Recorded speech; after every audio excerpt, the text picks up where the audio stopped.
সানজু, অভিষেক ও কিষানের 50-তে পাহাড় সম রান ভারতের।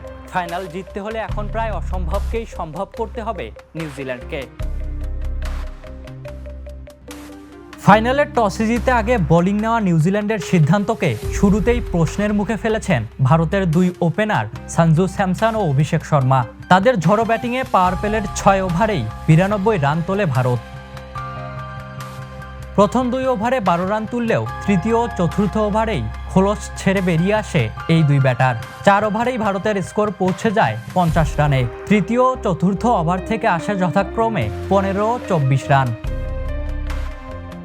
এরপর পঞ্চম ওভারেও তাণ্ডব চালান স্যামসন ও অভিষেক। সেই ওভার থেকে আসে আরও 21 রান। ষষ্ঠ ওভারে অবশ্য দুটি সুযোগ দিয়েছিলেন অভিষেক, তবে তা কাজে লাগাতে পারেনি কিউইরা। আর তাতেই মাত্র 18 বলে 50 পূরণ করেন অভিষেক শর্মা।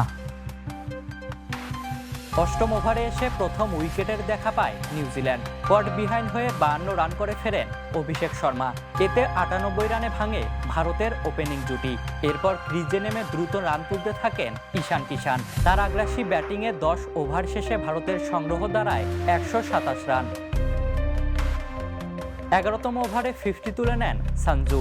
এতে তৃতীয় খেলোয়াড় হিসেবে সেমিফাইনাল ও ফাইনালে অর্ধশতক করার কীর্তি গড়েন এই ওপেনার। ফার্গুসনের 12তম ওভারে 3 ছক্কা ও 1 চার সহ 24 রান তোলে ভারত। এরপরের ওভারগুলোতেও চলতে থাকে ব্যাটিং তাণ্ডব। 15তম ওভারে 50 তুলে নেন কিষানও। সাথে ভারতের রানও পৌঁছে যায় 200 এর ঘরে। 20 ওভার শেষে পাহাড় সম টার্গেটই দেয় সূর্যকুমার যাদবের দল।